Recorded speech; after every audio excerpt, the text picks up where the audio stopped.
How's it going, guys? My name is Zach with the Movie Castle, and today we're going to be continuing my Sharks of Summer series. For those of you who are new around here, Sharks of Summer is where once a week, at least once a week, during the summer, I take a look at a shark movie.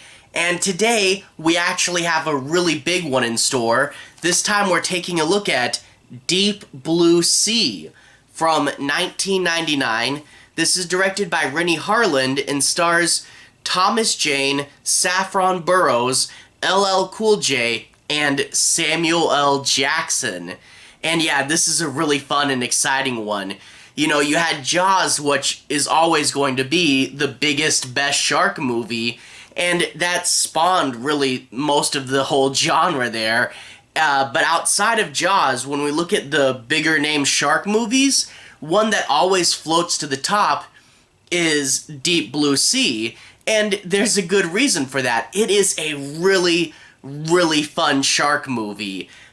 In this movie, we get a group of scientists, and they're in an underwater research base. That's always really cool.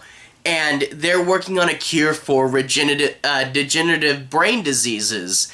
And to do that, they're using special properties of a shark's brain.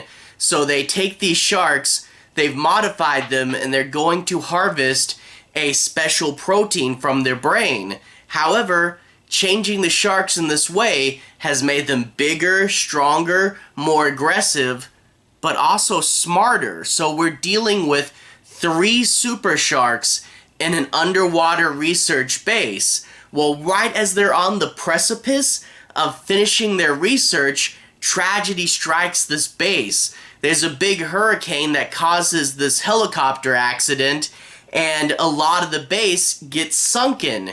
And these sharks are not going to let that opportunity go past them. The base is sinking, the sharks are ripping it to shreds, and the remainder of the crew of this base have to defeat the sharks and get out and survive.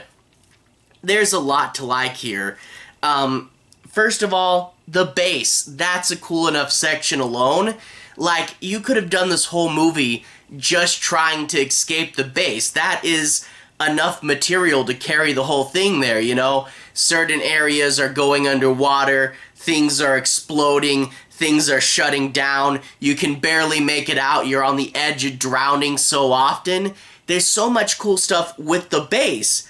But then, we also get sharks, and not just any sharks, special super sharks.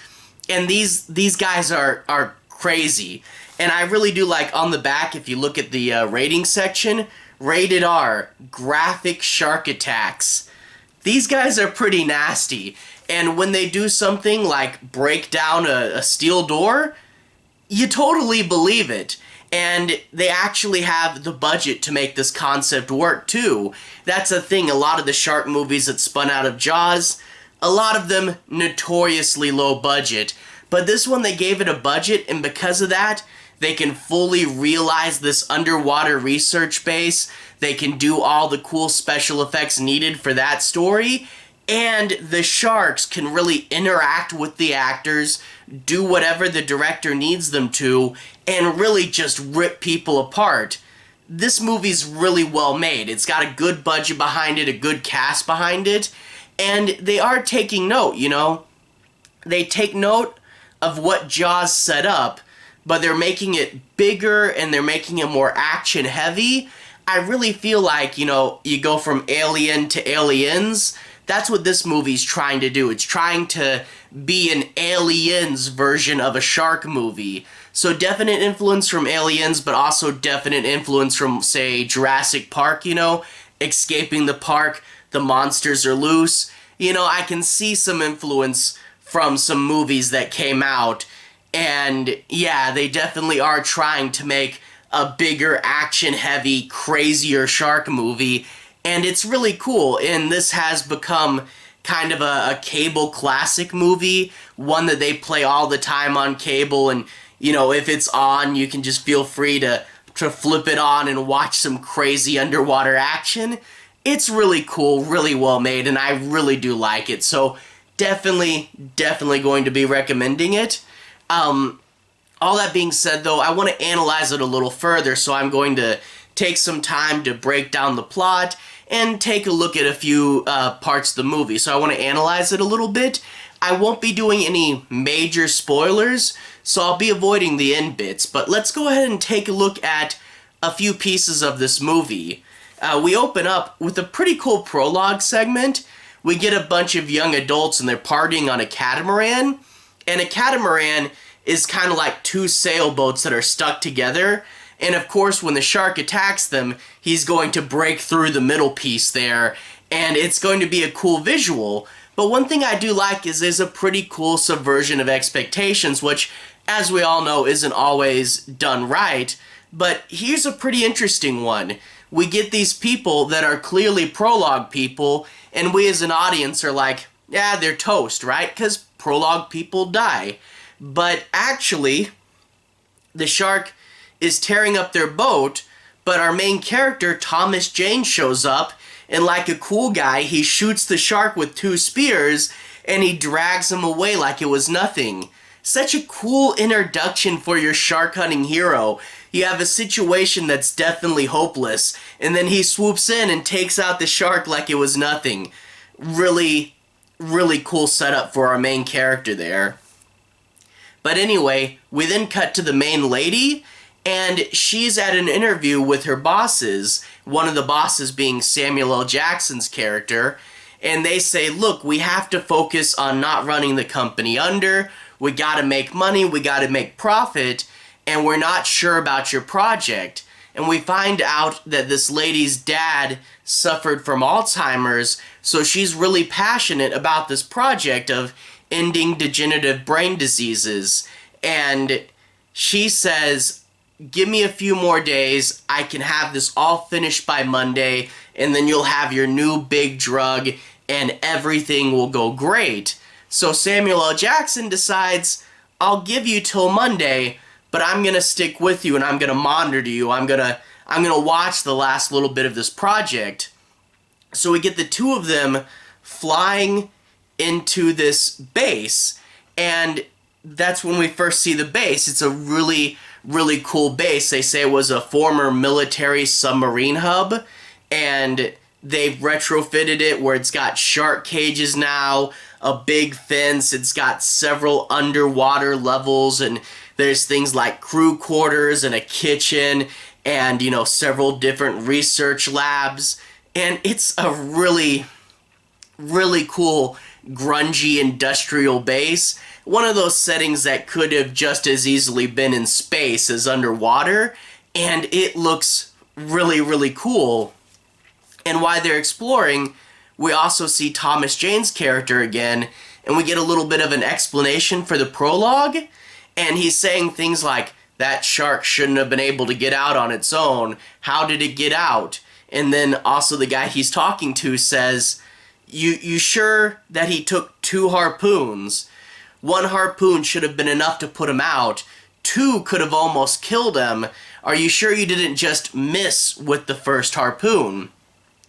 So a little bit of setup, a little bit of implying these sharks are too smart, and a little bit of implying that these sharks are too powerful. So a good bit of setup and a good bit of context for the prologue there. But anyway, they're of course going to rush their experiment. They have to get this thing done by Monday, so it's the weekend, and on the weekend they run on a skeletal crew. Everybody's gonna get up and go home for the weekend, so everybody gets on the boat and gets out of there. And I do kind of like, you know, all of a sudden the big base feels really empty and lonely. It also kind of reminds me of, what was it, Friday the 13th Part 2, where most of the counselors leave to go to the bar and then Jason picks off the stragglers. So yeah, the base is going to empty out for the weekend, and you get the skeleton crew working overtime trying to finish up this shark research. And they do this thing where Thomas Jane has to go drug the shark, put it on this little platform, and raise it into the laboratory, almost Frankenstein-esque. And they have this big thing that comes down and scans its brain, and they put a big needle in it, and they withdraw the special protein, and they put it onto human brain cells from an Alzheimer's patient, and they start to come alive. A very good sign. It looks like everything's going to work and everything's going to turn out great. Well, this is an action horror movie. I wouldn't count on it. And that's where we get the inciting incident. One guy stands a little bit too close to this shark that's supposed to be out. It twitches awake and bites off his arm. And then you get this scene. And this scene really does show you how big and crazy and over the top the rest of the movie's gonna be. They get the guy and they call for a medical helicopter to take him away. This hurricane's coming in, and they barely get the guy onto the helicopter. He's on the tow rope going up, but because of the weather, I guess, the cable malfunctions. It doesn't go up high enough, and the guy on the cable with the severed arm, he goes underwater for a second, and the sharks just grab him, pull him down, and he's, tethered to the helicopter, and the shark takes the helicopter and smashes it against this tower, and there's a big explosion. It's nuts, and the explosion goes on for quite some time. Really big, epic stuff, and this whole sequence ends with the sharks taking the dead body of the severed arm guy, which is strapped to that gurney, and throwing it at the window the main characters are watching from. And this, of course, breaks the window, the gurney, and all the water comes flooding in. But that's it's a crazy over-the-top sequence. Sharks pulling down a helicopter, crashing it, explosions, and then sharks throwing a dead body at a window. It's nuts. It's nuts. It shows you're in for a big over-the-top time, and the base is starting to sink. So, with the base starting to sink, certain ways up are becoming blocked or flooded and they can't get there, and they realize their only way out might be to go farther down, because there's a submarine on the bottom, and they can go all the way to the bottom and take the sub out. Or at least that's their initial plan. Things are going to get messy, and yeah, the plot can be a little rambly, but it really is a case of figure out what's going on, figure out how to change and how to adapt. Our plan was to do this. Oh, we're screwed there. Let's try to do this now. Oh, and if we do this, we can just barely make it through. There's also another character, this chef with his parrot, a funny parrot and a funny guy too. And they're on a different level, and one of the sharks is going to go after them.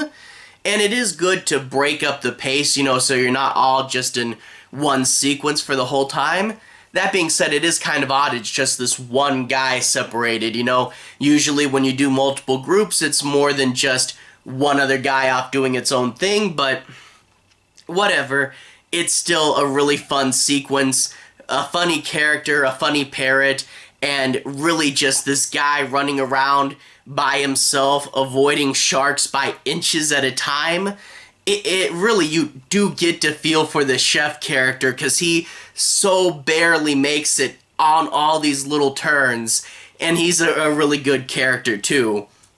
But anyway, plans are changing. They have to figure out how to kill the sharks, how to get out of there, and they will get picked off one by one in pretty extreme ways, and you really get a feeling that no one's really safe here. And it really does have that feel of anyone could die at any moment, that real tough action survival thing that you really do want, So yeah, the shark tears through this group, and, you don't even know if Thomas Jane's gonna make it out. But yeah, a really fun movie. I definitely would recommend it. Shark fans, action fans, cool underwater base escaping stuff. I really did like this movie, and I definitely would recommend you guys check it out. After Jaws, this is definitely one of the better shark movies, and I'm definitely excited to check out the sequels, although I know they're probably not near as good, but this pack has all three, and I'll definitely get to Deep Blue Sea 2 and Deep Blue Sea 3 sometimes. Pretty exciting series. Anyway, to everyone who's watched so far, thank you for watching. To everyone who's liked and subscribed, thank you. You really are helping the channel out. I'll leave a relevant playlist on the bottom. This should be my shark movies playlist. I've covered things like Jaws, The Meg, Sharknado. I did the whole Sharknado series.